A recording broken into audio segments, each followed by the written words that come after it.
discussion about adoption and engagement management with Claire Flanagan and Rachel Hupp. So, yeah, why? Well, I don't need to give an introduction why we need to talk about this. So I guess I made it clear this morning. We really have to enter somehow a stage or phase where we get more professionalized with doing the adoption.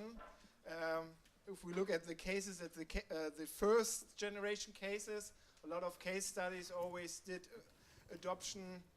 Well, they realized adoption is important, but they not really had a plan or strategy on this. Is that right, Claire? For the most part. So, for the most part. Therefore, I invited Claire Flanagan.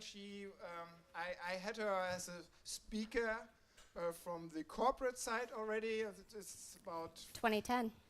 4 years ago. Yeah. Where she impressed me already on the adoption strategy at that time. So 2010, and today she's giving us her insights about this, and afterwards we also talk about the engagement management and the community management. But Claire, you're first. Great, thank you, Bjorn. So as Bjorn mentioned, I used to work at a company where I was responsible for deploying social to a global consulting company with over 98,000 employees worldwide. And I wasn't only responsible for the internal instance, but the external as well. I now work for Jive Software, and my role is to help customers and prospects figure out how to do this well. We've got a lot of lessons learned in the industry, and hopefully I can share some things with you today. Before we get started, quick show of hands. How many people are brand new to this space?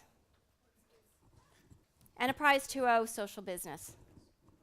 Brand new? Okay. How many people have been doing this for, let's say, a year to 2 years? Okay, a good amount. So hopefully, I know when I was in your shoes and I was starting out, I loved hearing stories from other folks and getting really good ideas, so hopefully that's what this is about for you. So what we're going to cover today, and I'm glad that I'm right after the session before lunch, because where people said there wasn't business value in this space, I actually have some results to share with you. And I do think social business, Enterprise 2.0, is all about business value. And I'll share some of that with you. And then we'll talk a little bit about the key roles, what it takes to manage the strategy of adoption. And then I'll share with you some organization change best practices, and then I'll use that framework, that org change adoption framework, to take an example for executive engagement. Okay, sound good? Okay. So, I actually believe this market is mature enough that we actually do have signals of business value of Enterprise 2.0. Now, it may not be the case in a lot of the countries. You may be starting your phases now. But not only did we hear from the McKinsey Social Economy Report that there's the potential to unlock between $900 billion and $1.3 trillion worth of economic activity, but results from our own customer base indicates that customers are getting real business value. But they're getting business value not just by implementing social for social's sake. They're getting value by implementing it for functional areas, but for implementing it to hit key use cases. So we're hearing things like 15% improvement in productivity, 16% reduction in first call resolution when you use it for customer support, a decrease in operational costs, an improvement in the time it takes to go to market with marketing campaigns and collateral, or an improvement in managing your sales and development cycles, and improving your win rates. So across the board, we are seeing lots of results in using social for business, but it's targeting to business practices and business processes. So, I firmly believe Gartner thinks everything will fail if you don't do something well or right. But Gartner did say that by 2015, 80% of social technology programs will fail. Why? Because it's not about the technology. And too many people, too many companies install and leave. And that type of strategy will surely fail, right? This is not about technology anymore. Yes, I work for a vendor. Yes, I think we have a great product, but it's not a technology solution. You are putting in technologies that will change the way people work and the transparency with which people do that work, okay? And you really do need to focus on the change strategy and the management of that program to help workers, to help management understand how their work changes. We've been talking about that all this morning. Install and leave will surely fail. So when we asked our customers, how did you get that business value? What was the criteria for success? We heard 3 things, and I think you've heard a lot of these themes already today, so pretty consistent. First adoption success factor is having senior management role modeling new behaviors. Not only are they funding your program, writing the check, letting you buy the technology, but they have to role model new behaviors to show top-down support, show that this is safe for business. We also heard you need to integrate it into day-to-day activities. This gets back down to finding the right use cases that drive your business, drive your industry. Only when you do that will you start using the technology to change business, to improve processes, to reduce costs, and finally, removal of other tools. So it's not okay to leave in those legacy systems. It's not okay to have a lot of confusion in tools. You're going to create confusion in your employee base, and you're sending mixed messages. So what we heard from our customers were those were the top 3 success factors. Okay? So to get business value and drive adoption, you really need 2 main things. You need someone to manage the strategy, and you need key roles in that area. And you need to think about the organization change. So let's talk about some of these things. Rachel will probably talk about this a little bit more as well. But I like to say when you think about social business, you need to focus on the program. So you need 2 types of program management roles. You need someone who's going to be the social strategist. Okay, this person's responsible for the vision, the strategy, not just stakeholder sponsorship, but stakeholder engagement. This person knows the politics of the organization, how to manage the governance of the organization. This person is benchmarking best practices in the industry, best practices among their peers, and they are looking to the organization and deciding what use cases should be onboarded and when, and how do you engage with sponsors in those organizations to make that happen. So they're looking at the program. Then you also have the role of the enterprise community manager. And I will say, when you think about social business, you're not only thinking about using it for internal. We talked a lot about internal use cases earlier today. You're also thinking, Mark's smiling, what about the customer? You're also thinking about external uses, right? How do you engage with customers and prospects? How do you engage with partners and your ecosystem? So no matter what type of deployment you are putting in place, you need a community manager. It may be obvious if you're doing it for the outside, but if you're doing an internal deployment, you need a community manager. This person is thinking about the tactical or the operational aspects of the organization change, right? Making sure those tactics are deployed. They are thinking about member engagement, managing the metrics, watching the metrics, understanding what the metrics are telling you, adjusting your plans, figuring out what you need to do to go deeper in the organization, how you add use cases, and leading the advocate program. You can call it evangelists, you can call it subject matter experts, whatever you want to call it, but that person is responsible for energizing that advocate program, okay? Then you also need to think about distributed roles. Does this people make sense? Distributed roles? Why? When you start thinking about use cases, when you start thinking about topics, let's say a customer support community for external, you need someone to manage that customer support community. Let's say you have a partner that you're partnering with. You need someone to manage that partner relationship, that use case. So when you start thinking about subtopics and use cases, you need someone to seed, lead, and engage members around that use case. They're responsible for thinking about a new way of working in these technologies that will change the business process at a local level. Okay? So they're going to be thinking about member engagement, content planning. They're going to be thinking about offline programs to drive online behavior. So sometimes this isn't all online, right, to have a community. And then finally, your distributed roles also has to include your advocates and your SMEs.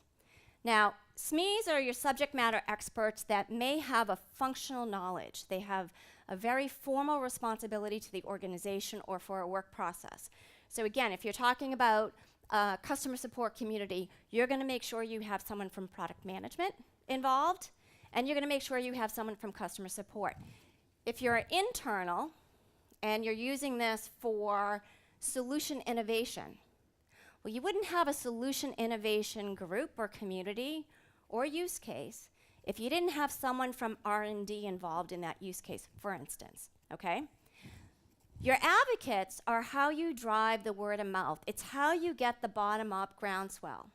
Those are the people who understand intuitively what this can mean for the organization, and they have a passion and a drive to help spread word of mouth throughout the organization on your behalf. They're going to teach and train their staff, their local team members, maybe even their leadership, and they're going to provide support, member support and feedback to you about what they're hearing in the field. It's a very important part of your community program.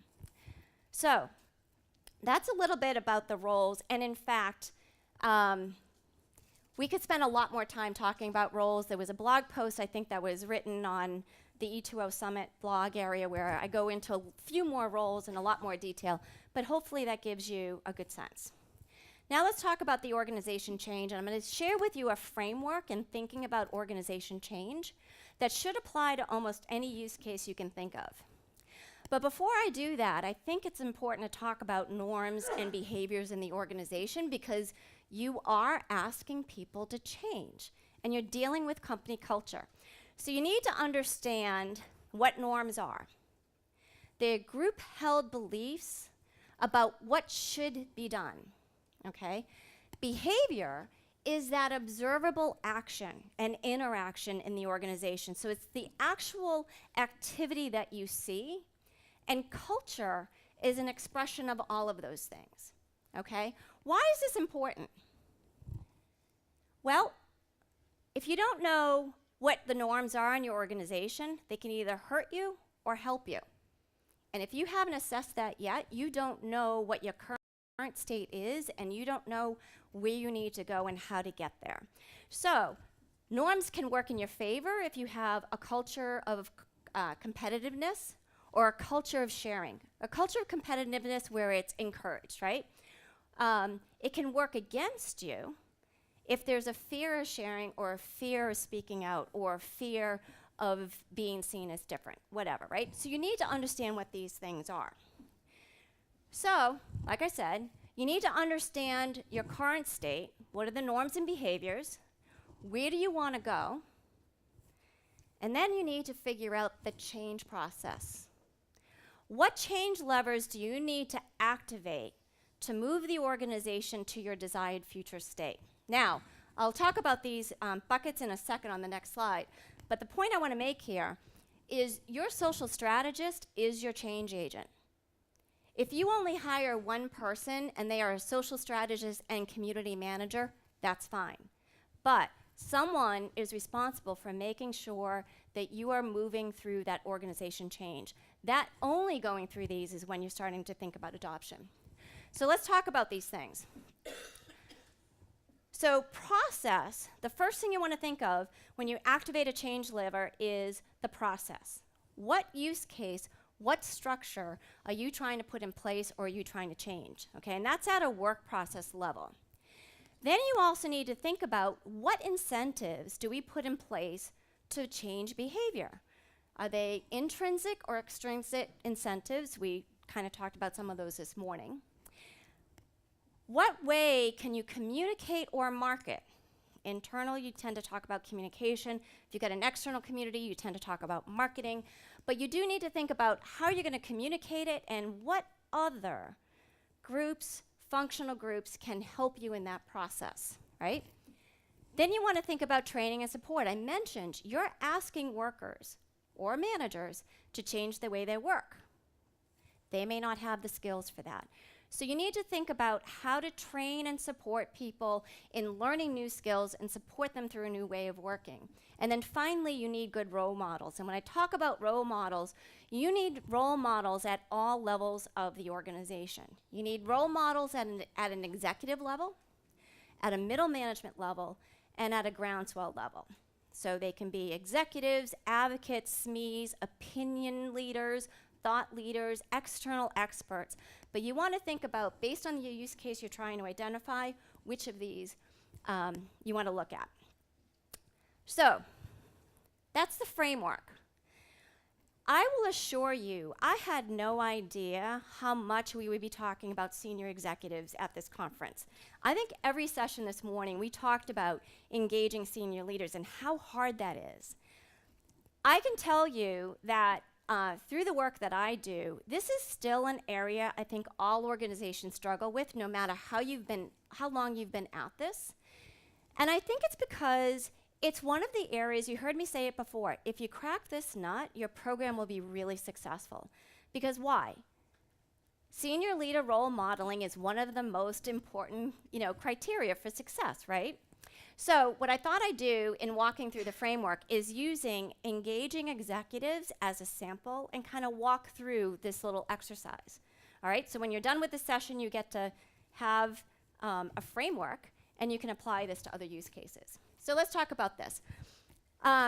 So we're going to assess here, we're going to make this up, bear with me, and we're going to say the current state right now for most organizations is the norm is, or the state is, that Corp Comm is usually the organization that engages directly, right? Your future state, what you want to have happen, is to see executives engage a little bit more directly, all right? So you want to see that behavior change. And so the behavior today may be that Corp Comm is writing everything, and you want to see some shift where your leaders are participating or writing, certainly having a much more direct interaction. And you want to move the norm from executives are not expected to engage to one where they are expected to participate and engage directly, okay? So that's what we're trying to change. So when we look at the process on this one, you're going to ask yourself, what's the use case? What do we want them to do, right? It can be a number of things. I'm going to use this one example where you could ask them to blog, you could ask them to celebrate success, you could ask them to do a lot of different things. So I'm going to say here, for the purposes of this evaluation, we want the CEO to be involved a little bit more directly. We want them to use this for strategic alignment. Maybe use it for a CEO corner or town hall type example, okay? What does this mean? It means you want the leaders to promote success in the business. You want them to communicate company strategy.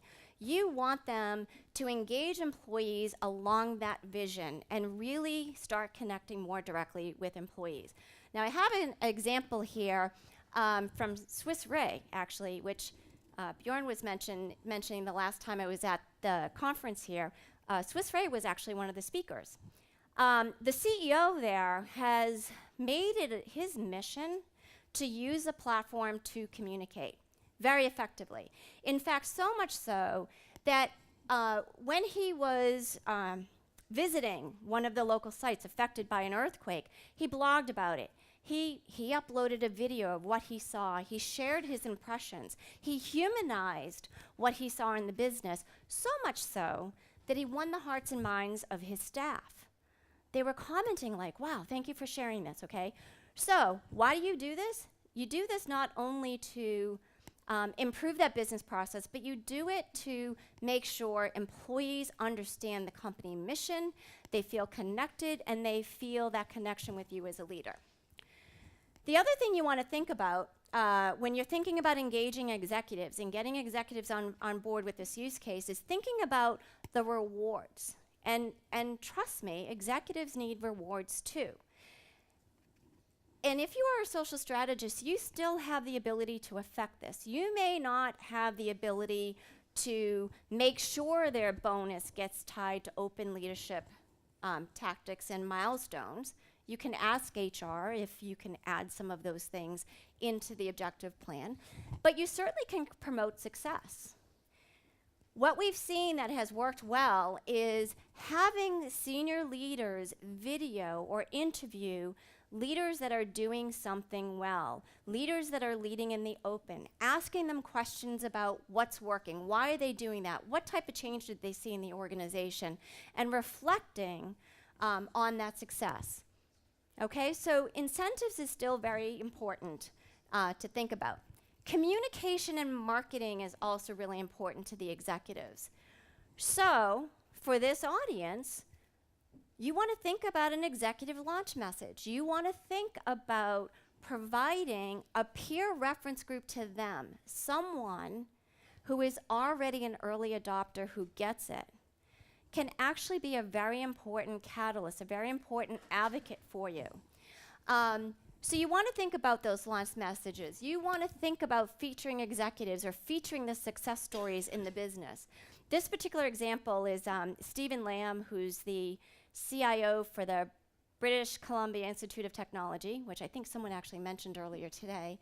And I'll tell you, this video, if you find it, it's not a very serious video, by the way.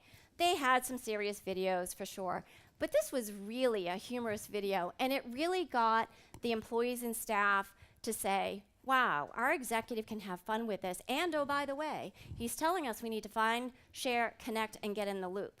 So the messages were there, but the messages were there in a very fun way. You also want to think about training and support, not just from the offering a class or a webinar, but things like offering a resource group that may be very private, that allows executives ways to ask each other questions and try their ideas out with each other.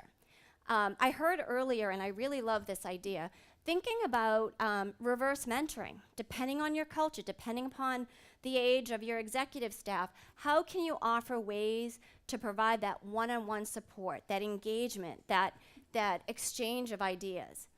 One of the things my colleague says, because she consults with a lot of our customers, focus on 3 things. Tell executives you only need to do 3 things. You need to tell us something about yourself, fill out a profile, communicate something. So did you see something in the business that was interesting? Did a team do something that yielded fantastic results? Appreciate it. So liking what people are doing or celebrating the success or just, going in little small ways. Make this bite-sized chunks for executives, right? Like most of us, when we sit down to write a blog post, we think, oh my God, I don't have that much to say. Think of ways, you're laughing, right? Think of ways that you can chunk this in little pieces for executives too. That's what they need to know. It needs to be approachable. You want to find and nurture those executive role models. Much like I mentioned earlier, you want to find your advocates. You want to find your executive advocates as well.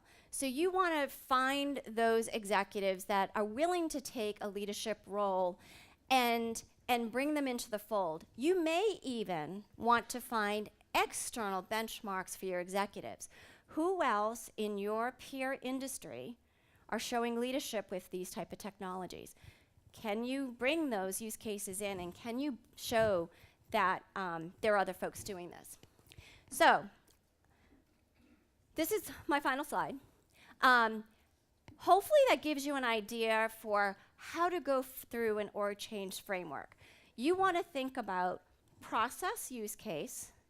You want to think of incentives, how you communicate and market it, what type of training and support you need to offer, and what role models you need to bring into the fold to help your executives move through that. Okay? So I thank you, and are we doing question and answer? Okay, great.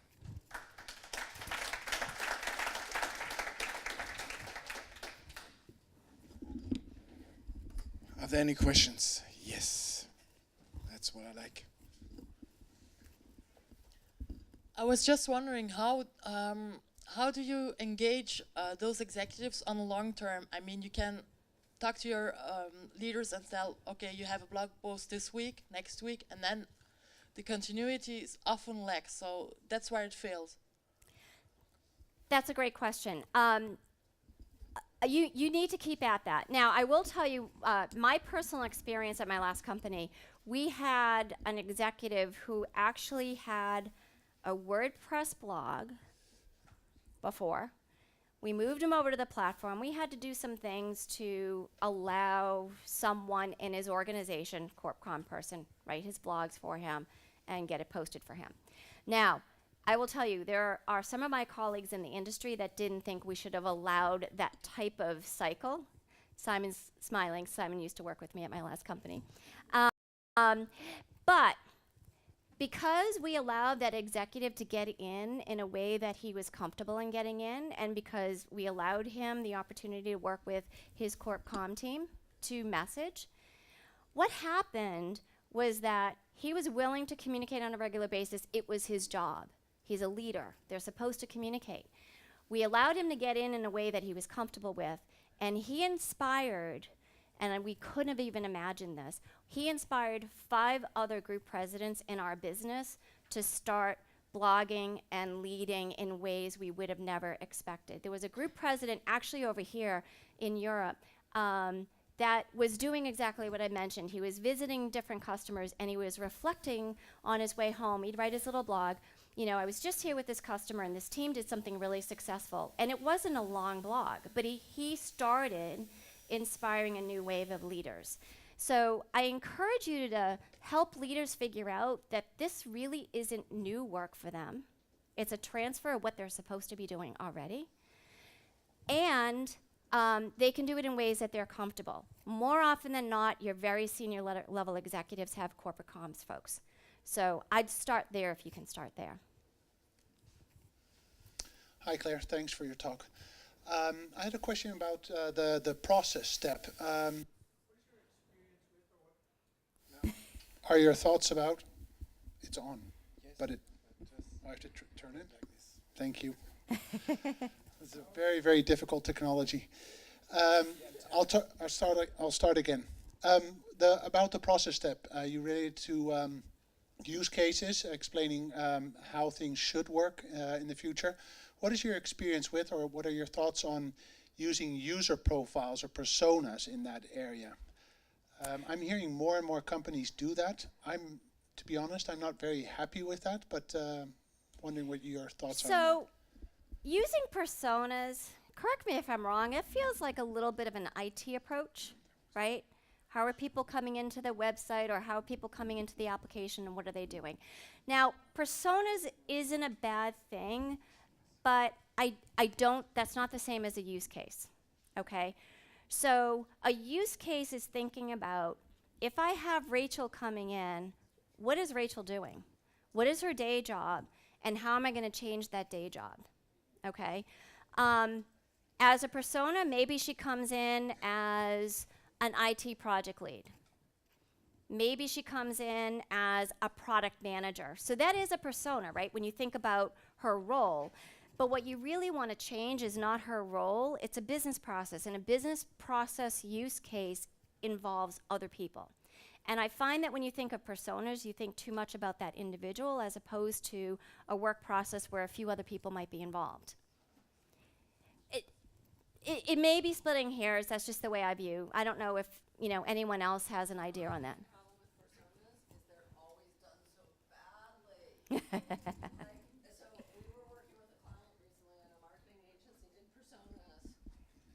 And it was some ridiculous product, and they're like, I envision this 22-year-old who just wants to come to my community.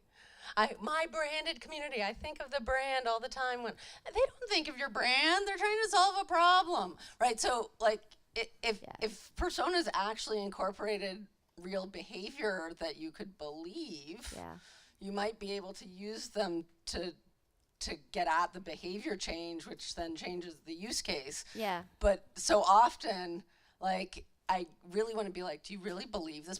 Find this person for me, because I don't believe this person exists. Yeah. Like, that's my big problem. Yeah, and the use cases, at the end of the day, when you focus on use cases, you're focused on work process for business results. Personas aren't necessarily for business results. Yeah, actually, personas are quite used for user experience design. Yeah. But you also have task analysis and user scenarios that could be quite similar to the processes or workflows as well. So I think you should have just to base your personas on real research, not on gut guessing or something like just coming out with fancy photos and so on. So the tools could be helpful. Some of you may be familiar with it. It's something that was work done by Clay Christensen at Harvard Business School, Jobs Done. And it's really looking at the context and how, what jobs people need to get done, much more useful than personas, and much more sort of realistic. What is And the I think context? that's equivalent to what we're talking about here with use cases, because it really is what needs to be done. You saw my earlier slide around business value, right? Are we thinking about customer support? Are we thinking about product innovation? Are we thinking about marketing? And when you go into those functional areas, you're not just thinking marketing in general, you're thinking about exactly what you said, the specific tasks, the specific things people need to do with each other. Yeah. Jobs to be done is another tool again. Yeah. So it's what your product is built for. It is not that specific in terms of tasks. So again, I think that the key issue is focusing on something that matters for people and for their everyday work. This is what you have to get. If you can get it with personas. Oh. Okay. Why people are using the profiles is also just to, because they want the adoption and change program has to be as cheap as possible. So what they're doing is they're relating use cases to profiles to say, okay, management will only use these use social tools internally for these reasons, and not for those reasons. Well, so I'm gonna make a statement that's a little provocative. I think if you focus on personas or adoption numbers, I think you're measuring the wrong things. And I'm going to come back to use cases. It's got to be about the business. It's got to drive business results. At the end of the day, your executives care about, did you save me money? Did you add to the top line growth? Did you save time in work processes? Did we drive up employee engagement? I think I think when you focus on those things, you're going to be measuring the right business results. I'm sorry, I get passionate about this. Hi, super interesting discussion, thanks. I'm Mary, I work with companies on their social media plans and editorial calendars. And one thing too that I find that works really well when you're trying to get executives to contribute on a regular basis is some unfortunately may not like to write. So you can't really force them to write, or they don't write very well, but you can get them on video. And so we do a lot of video blogging, and so like you said, it's important to get somebody to doing the thing that they're comfortable doing, and then they'll be more willing to contribute regularly. Yep, I agree. You were talking about corporate communication helping them, but what happens when you have whole teams doing corporate communication? How their message can be interfering, and what are their role? Hopefully corporate communications wouldn't be in conflict with a message that an executive might need to give. But it is important, like CorpCom does actually play an important role. Folks ask me all the time, especially for the internal, where do you tend to see sponsorship for internal programs? And we see it all over. You might see it in innovation, you might see it in knowledge management, you might see it in CorpCom, you might see it in HR. But where you can get CorpCom earlier, I think you start seeing other broader benefits in terms of strategic alignment and getting more executives on board and starting to really engage employees at a different level. I don't know if I answered your question. Hope so. You asked, what happens if it's different? Well, give a concrete example. If I have a whole department, a communication department who is working on a publication, a brochure, and that they want to get it out at a certain date, and that you have the executive who is blogging just a week before, I don't know, maybe it could be a kind of calendar issue, but also on the tone used. You have a really corporate way, and you have a rather informal way. So I guess they have to align, but what happens if they're not? Yeah, that may be a conversation, right? Sometimes if things aren't matching up, it's still a conversation you want to have with an executive. I think it's okay, you said something about tone. I think it's okay for the tone to be less formal sometimes, and to encourage that from your executives, and maybe to have that be different than maybe some of the official messages. But if you've got issues with something shouldn't have been released as soon, then of course you want to have that conversation with the executive. Social won't solve that problem. So one last question from my side. We talked a lot now about the use cases and how we go on there, and also about the different roles. What about the action planning? So there are still some people who are entering this space where they build a new project on a green field. So what are your recommendations on how to Timing. the timing on how to deliver the platform and what to do and in which order? Yeah. It's funny, during preparing for this talk, I think someone actually asked me in my blog post, isn't it better to not, go all in? I will tell you there's varying ideas around this. When CSE launched our program, we went all in. It was a pilot. It was open to all our employees. It was limited in duration, so it was 6 months. But anyone that could find the platform could get in. And we seeded a whole bunch of use cases to inspire our staff with how to use it. It worked for us. There are some organizations where that doesn't work for them. And so what I recommend to folks is to focus on 3 high-value use cases. You heard Simon say this earlier today. We do think that you want to do something wide. So if you can get corporate communications in sooner than later, that's a really good way to show that the system's safe for business, to get people to add profiles, and to start seeing that there's executive messaging or corporate communications. That's a great wide use case. But you also want a couple of functional use cases. And so we say if you're going to prioritize 3, do those really well, and iterate quickly. 3 months later, go after the next 3. Because it does take time sometimes to find the right business sponsors for those use cases and partner with them and teach them the new behaviors that they need to have. If you've got an organization that can go all in, go all in. So is this a recommendation of the second generation of adoption strategies? Because the first one was always all in, like there was this name for the blitz strategy to be honest with you, Luis could probably talk about this too. I heard varying strategies even when I started. My strategy at CSE was very different than, say, Booz Allen, who I knew that person really well. She was a great friend of mine, but they took a very gated approach to how they rolled it out. So I don't think it's any different. I do think it matters what your company culture's like and how much support you have to drive the change. Thank you. Yep. Thank you. Oh, we still have a discussion afterwards, so keep your question.